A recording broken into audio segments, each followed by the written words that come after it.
Assalamualaikum warahmatullahi wabarakatuh. Kita berjumpa lagi untuk pembelajaran kali ini, iaitu kita akan belajar tajuk bidang akidah, tajuk beriman kepada kitab. Sila buka buku teks, muka surat 72. Baik, yang pertama, perhati dan teliti. Mengapa saya menjadikan Al-Quran sebagai kitab panduan hidup saya? Kemudian murid ini menjawab, saya menjadikan Al-Quran sebagai kitab panduan kerana Al-Quran wahyu Allah Subhanahu wa Ta'ala yang mengandungi ajaran Islam. Al-Quran ialah kitab Allah yang terakhir dan satu-satunya kitab yang terpelihara daripada penyelewengan sehingga hari kiamat. Mengapakah kita wajib beriman kepada kitab? Okey, baik. Kita tengok surat seterusnya. Yang kedua, baca dan faham. Kewajipan beriman kepada kitab Allah. A'udzubillahi minasyaitonirrajim. Ya ayyuhallazina amanu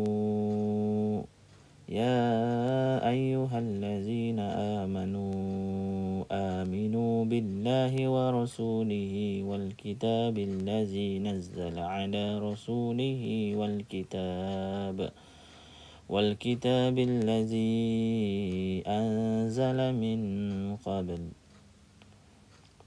Okey, lagi sekali ulang.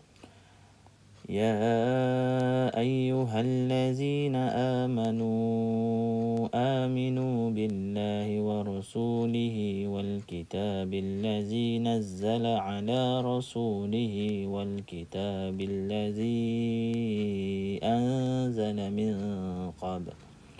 Surah An-Nisa ayat 136. Maksudnya, wahai orang yang beriman, tetaplah beriman kepada Allah dan Rasul-Nya dan kepada kitab yang Allah turunkan kepada Rasul-Nya serta kitab yang Allah turunkan sebelumnya. Baik, hadirin dan hadirat sekalian, Al-Quran adalah salah satu kitab yang wajib kita beriman. Ingat, Al-Quran adalah salah satu kitab yang wajib kita beriman. Al-Quran mengandungi perintah dan larangan Allah Subhanahu wa Ta'ala yang mesti kita patuhi. Kita wajib beriman dengan kitab-kitab yang telah diturunkan Allah Subhanahu wa Ta'ala kepada para nabi dan rasul dengan meyakini kebenaran isi kandungannya. Baik, kita akan tengok apakah maksud kitab. Okey, surat seterusnya. Kitab Allah Subhanahu wa Ta'ala di sepanjang zaman. Kitab Allah Subhanahu wa Ta'ala bermaksud kalam Allah yang diwahyukan kepada para nabi dan rasulnya. Apa maksud kalam? Kalam ini maksudnya kata-kata Allah ataupun kita selalu sebut firman Allah. Okey, kitab Allah Subhanahu wa Ta'ala bermaksud kalam Allah yang diwahyukan kepada para nabi dan rasulnya.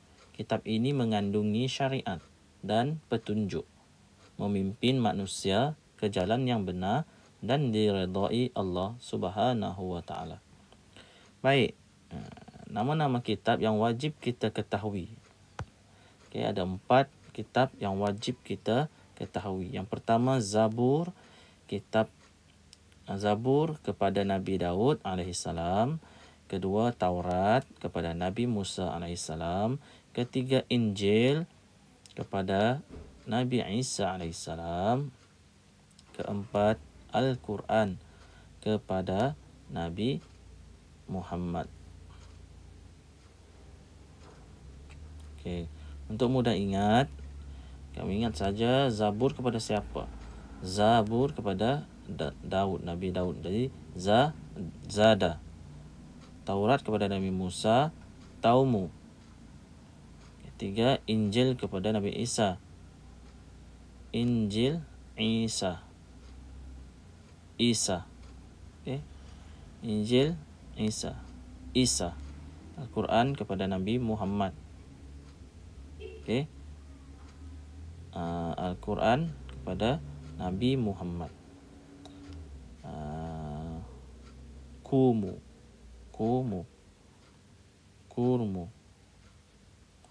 Baik, sila hafal nama-nama kitab ini. Zabur kepada Nabi Daud, Zada. Taurat kepada Nabi Musa, Tamu. 3 Injil kepada Nabi Isa, Isa. 4 Al-Quran kepada Nabi Muhammad, Kumu. Okay, selain kitab 4 itu, terdapat juga suhuf atau lembaran yang mengandungi wahyu Allah Subhanahu Wa Taala yang diturunkan kepada para nabi dan rasul, seperti suhuf kepada Nabi Ibrahim AS dan Nabi Musa AS. Syariat, apa itu syariat? Hukum atau aturan Islam yang Allah Subhanahu Wa Taala beri kepada manusia dan mesti dipatuhi, seperti akidah, ibadah dan akhlak. Apa yang kita belajar dalam buku teks ini ada mengandungi syariat ini. Ada akidah, ada ibadah dan akhlak. Dan salah satu akidahnya adalah tentang tajuk ini. Tajuk Kitab Allah.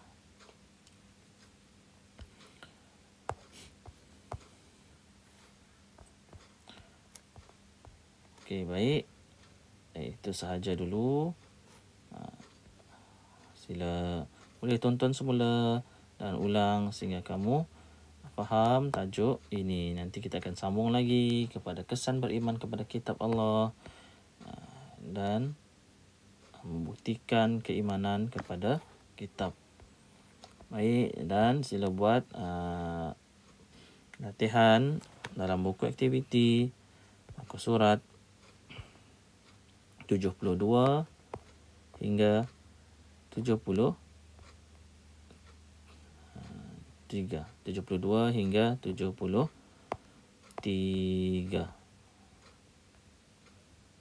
Okey, 71, 72 dan 73. Okey, itu sahaja.